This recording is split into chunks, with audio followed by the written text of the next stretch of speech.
Pricing is one of the parts of your business that you get to build in a way that supports your life. So stop obsessing over what everyone else is charging. The best pricing strategy is the one that keeps you profitable and happy. Welcome to Off the Memory Card, the podcast where photographers talk about everything but taking photos, because photography is only 10% photos and 90% building a life and business you love. I'm Kathleen Burns. Let's dive in. One photographer charges $200 and another charges $2,000, and somehow both are profitable. So who's right? The answer is maybe both. Because here's the thing, pricing is not just about numbers. It's about your life, your goals, your personality, your market, and your business model. The whole point of this episode is not me telling you what to charge. I want you to understand that pricing is personal and it's strategic. There's no universal best pricing formula you should be following. Instead, find one that supports your goals, your personality, your workload, and your lifestyle. My hope is that by the end of this episode, you will understand why pricing varies, what options exist, and which model fits you best. So let's start with a few things that affect pricing. Number one, your skill level. Are you a beginner who's still figuring out the ins and outs of your camera, how to manage lighting, how to pose people, maybe even still navigating your editing style? If so, of course, your prices are going to be lower than a seasoned photographer. Not only are they going to have that higher skill level, but they also have the name recognition and a larger clientele that they have spent a long time building. Now, do not in any way let that get you down. Use it as motivation and know that you'll get there. And the timeline is really up to you. The more confident and consistent you are, the faster you'll get to the point where you can boost your prices. Remember, experience is not measured in years. Someone who shoots casually for 5 years isn't going to progress as quickly as someone who has been shooting full-time for 1 year. The second factor to consider when setting your prices is your location and market. I live in West Virginia, and we are by no means a rich area. While my studio is in the capital city of Charleston, my house, which is just 15 minutes away, is in a much more rural area, and that's the case for many of my clients. So if I lived in a bigger city, my pricing would be higher, but I'm keeping the cost of living in mind as well as my clients' income levels. You also need to consider market saturation, but do not dwell on this one. I think no matter how many photographers are in your area, there's always plenty of work to go around. So don't base your prices off of theirs. However, it is good to know what the going rate is for certain types of sessions, just to make sure that you don't seriously over or underprice yourself. Moving on to pricing factor number 3, overhead costs. There are a lot of things to take into consideration. The big one is if you have studio costs. If you have a studio mortgage or rent plus utilities and insurance, make sure that is reflected in your pricing. The last thing you want to do is dish out more money each month than what you're bringing in. Now, many photographers are able to work without a studio, but there are still other costs to keep in mind. There is your equipment, your editing software, taxes, props, gas money to get to your shoots. And while I know this can vary from month to month, I would recommend doing a little math.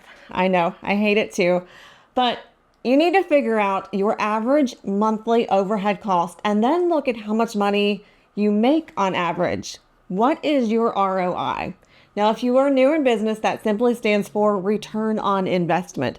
Make sure you are making more than you're spending each month and that it's enough for a paycheck for you.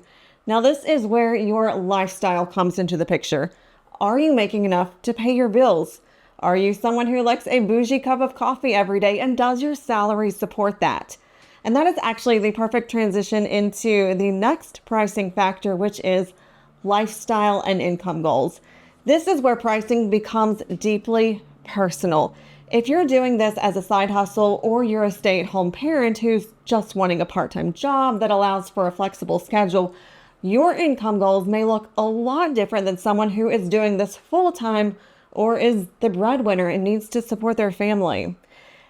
Also ask yourself, do I want fewer clients or a high volume of clients? That is also going to affect how much you charge. Now to the fifth and final factor, personality and energy. This is going to play a huge role in which pricing model you choose, which we will get to here in just a second.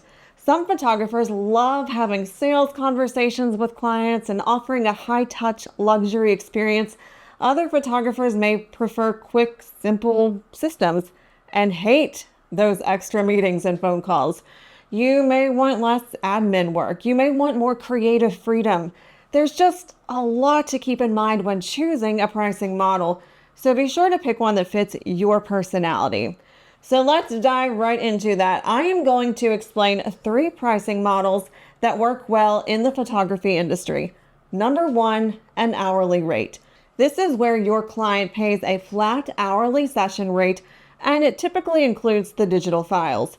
This is a very simple, straightforward approach, and that's why this is the model that I personally follow for the most part.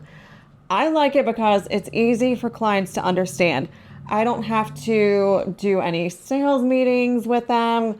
It doesn't take much energy, and I would rather use that energy for other things in my business. Again, this is a personal choice. Never feel like you have to do something a certain way because you see me or someone else doing it that way. Now, this is really good for beginners though, because it's easy, but it's also great for anyone who values simplicity like me.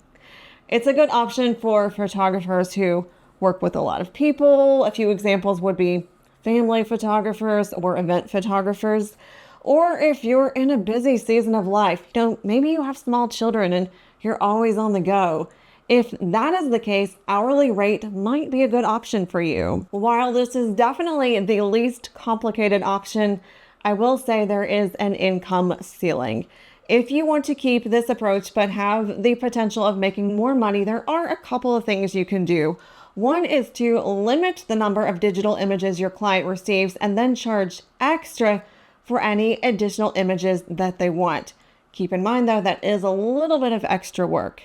You can also offer add-ons. For example, if they want to order a canvas or an album, that would be an additional charge. Keep it simple though. If you start offering a lot of items, then you're basically becoming an IPS photographer, which is our second type of pricing model. IPS stands for in-person sales, and it is by far the most time-consuming option, but it also allows the potential to make way more money. It can dramatically raise the ceiling of your income. The way it works is you have an upfront session fee, but this fee is typically pretty small. Depending on where you live and your experience, I would say anywhere between $50 and $300. But that amount only covers the session. If your client wants the actual photos, they then meet with you and decide which products and images they would like to purchase. Some photographers do allow digital images to be purchased, but many will only sell tangible products like albums or wall art. You typically order high-end products and then charge your client quite a bit more than what it cost you to order. This is very popular in the newborn industry. Newborn photographers who do IPS often make thousands of dollars per session. So you can actually work with fewer clients but make significantly more money. It's a much more personalized, guided experience for your clients, and they will often buy more when they see their images presented to them in a professional way. But there are cons. Even though you are doing fewer sessions, there is quite a lot of work that goes into this. You are setting up and doing sales meetings, you're ordering and delivering products, you're managing the list of products and how much everything costs. And of course, I have to mention, you do need to be a good salesperson. So if you feel awkward doing this or you're an introvert, it can be pretty emotionally exhausting. But if you're someone who is an extrovert and you're a confident communicator, and you like the idea of offering a luxury branding experience, then this is a great fit for you. Okay, the third and final pricing model I want to mention is tiered packages. We do school photos for a couple of private schools each year, and they want parents to have package options. So that's really the only time we offer this. Tiered packages usually include 3 to 4 options, and the cheapest might just include an 8x10 and a 5x7. And then as they go up, you add in more prints, and of course, the price goes up as well. This offers your clients some flexibility when it comes to different budgets and options, and most photographers who offer these will probably tell you that most people order whatever your middle package is. This works really well in specific niches like school photography or volume sports photography. While it is easier than IPS, there is some strategy involved. Make sure you don't offer too many options, as that will overwhelm your clients. It can be tempting to set low prices but still include everything, so resist that temptation. I will say this option is a good balance between the simplicity of hourly rate and the profit you can make with IPS. If you are someone who likes structure and wants scalable systems, tiered packages would work well for you. Now that you know what to take into consideration when choosing a pricing system and what your options are, now ask yourself, what works best for me? There's no right or wrong answer here. Different models work for different people. One photographer may prefer doing 40 mini sessions over the weekend. Another would rather do 4 luxury sessions per month, but both can succeed. And your pricing can evolve over time. If you're unsure, try different systems and then decide what works. You can always adjust as your life changes. Like right now, I prefer hourly rate, but who knows?